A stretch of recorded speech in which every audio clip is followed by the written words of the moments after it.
केंद्रीय मंत्री रविशंकर प्रसाद हमारे साथ हैं। रविशंकर जी, ज़्यादा आपका परिचय देने के हम मोहताज नहीं, लेकिन जहां राम वहां रवि कह सकते हैं हम आज? क्या नहीं भाई, अरे नहीं अमिताभ जी धन्यवाद। प्रभु राम तो मर्यादा पुरुषोत्तम है, रवि पार्टी का एक छोटा कार्यकर्ता है। हाँ, मेरा परम सौभाग्य है कि मुझे इस आंदोलन में भाग देने का अवसर मिला, रामलला के वकील, हिंदुओं के वकील बनने का सौभाग्य मिला इलाहाबाद हाई कोर्ट में। और अमिताभ जी, आपको याद होगा कि जब लालू प्रसाद की सरकार ने आडवाणी जी को रथ यात्रा में गिरफ्तार किया था 1990 में, तो उनका भी वकील तो मैं ही था ना पटना हाई कोर्ट में, जिनको पटना हाई कोर्ट से हमने ये छुड़वाने का आदेश दिलवाया कि वो वीपी सिंह की सरकार के खिलाफ बहुमत के उसमें वोट दे सकें। और ख़ास करके मैंने युवा मोर्चा के कार्यकर्ता के रूप में लंबे समय तक इस आंदोलन में साथ रहा। अयोध्या भी गया, कई बार आडवाणी जी के साथ घूमने का अवसर मिला, देश का दौरा किया, देखा। तो आज परम संतोष का विषय है, कुछ भावनाएं भी हैं कि 30 साल लगा इस आंदोलन को करने में, इसके सफल परिणति तक आने में।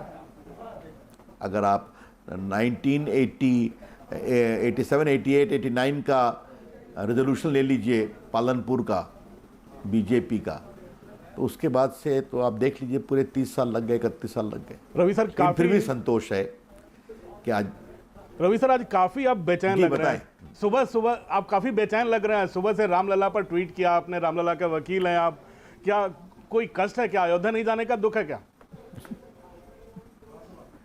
नहीं, दो कारण है। देखिए क्या है आपको, क्योंकि मैं आइसोलेशन में, आपको पता ही है, क्योंकि 1 तारीख को मैं अमित शाह जी के साथ एक बैठक में था शाम में, तो नेक्स्ट डे उनका पॉजिटिव आया, तो मुझे आइसोलेशन में रहना ही है। हालांकि मैं बिल्कुल ठीक हूँ, आप मुझे देख रहे हैं, योग करता हूँ, व्यायाम करता हूँ, सुबह शाम टहलता हूँ, घर से काम करता हूँ, संगीत सुनता हूँ, लेकिन नियमों का पालन करना ज़रूरी है मेरे लिए। तो इसलिए, और वैसे भी 200 से अधिक लोग तो जा ही नहीं सकते थे। और देखिए, ये छोटी बात नहीं है कि बीजेपी के राष्ट्रीय अध्यक्ष भी नहीं थे और कोई बाकी पदाधिकारी भी नहीं थे उत्तर प्रदेश के, और प्रधानमंत्री के अलावा कोई केंद्रीय मंत्री भी नहीं थे। इसलिए क्यों? कि कोरोना के कारण जो सीमा है उसका पालन करना है, और अधिक से अधिक जो साधु संत देश के हैं उनको सम्मान मिले। तो इस सोच को आपको समझना चाहिए। लेकिन एक भव्य राम मंदिर का निर्माण बहुत ही शांति से, केंद्र सुप्रीम कोर्ट का फैसला बहुत शांति से पूरे देश ने इसको स्वीकारा, चाहे किसी भी धर्म का हो, मजहब का हो। रवि सर, ये मोदी सरकार की सफलता है, जो 30 साल से जो आंदोलन चल रहा था, आज़ादी के बाद का सबसे बड़ा आंदोलन बताया गया था, जिसके लिए काफ़ी हिंसा भी हुई, विपक्ष की सरकारें रहीं उस समय, काफ़ी सख्ती भी हुई, लेकिन जो इसका अंत रहा बड़ा शांतिपूर्ण रहा। पूरे देश ने बड़ी शांति से इसको अपनाया। क्या आपकी सरकार, मोदी सरकार की ये सबसे बड़ी सफलता ये कही जा सकती है? ये बिल्कुल, और यही तो हमारे प्रधानमंत्री का देश के जनमानस पर जो प्रभाव है। आप सोचिए, सुप्रीम कोर्ट ने और आज आपको मैं थोड़ा आपके दर्शकों के लिए बताना चाहता हूं, अमिताभ जी कृपया करके मुझे अनुमति दीजिए।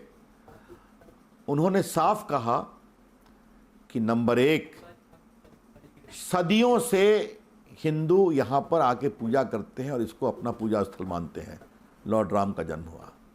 नंबर 2, तथाकथित बाबरी मस्जिद बनने के 325 साल तक मुस्लिम पक्ष के द्वारा ऐसा कोई गवाही नहीं दी गई कि वो एकमात्र इसके कंट्रोल में थे।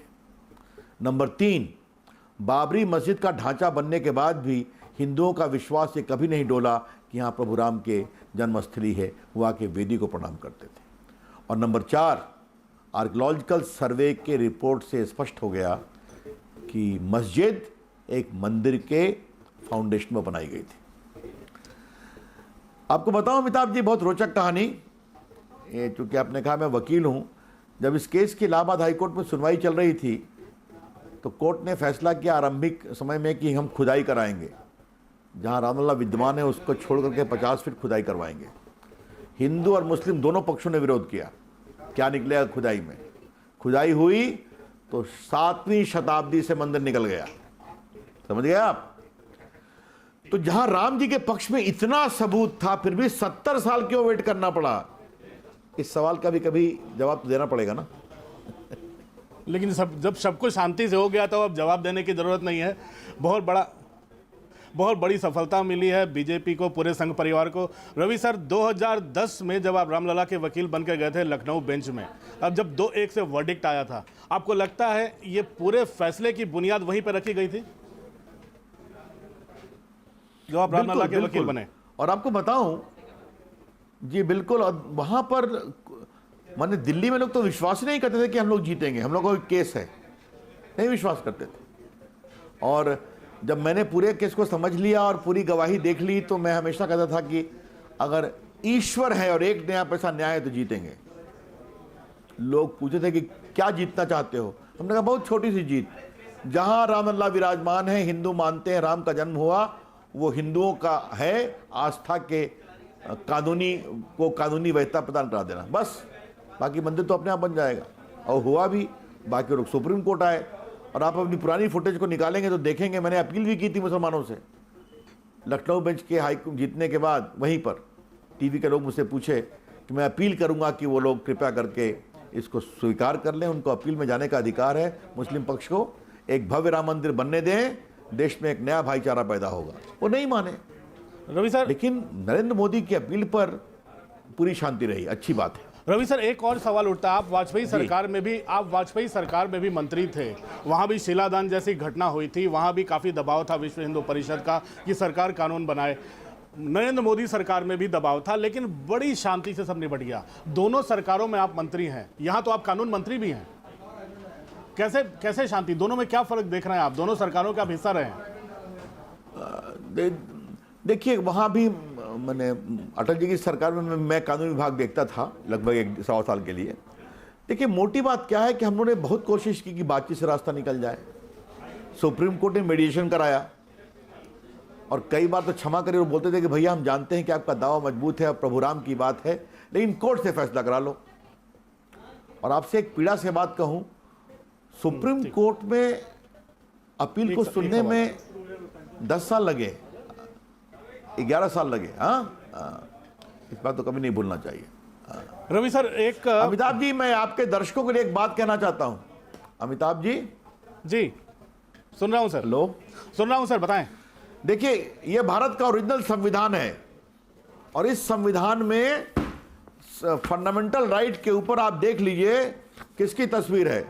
प्रभु राम माता जानकी और लक्ष्मण के साथ रावण को हराकर अयोध्या लौट रहे हैं, और इसमें बाकी प्रभु कृष्ण की तस्वीर है, सब कुछ है, और अंत में राजेंद्र बाबू नेहरू जी सबों के दस्तखत है। तो अगर भारत के संविधान निर्माता भारत की आत्मा को समझते थे, फिर भी लगे 70 साल अयोध्या में उनके जन्म स्थान पर मंदिर बनाने में।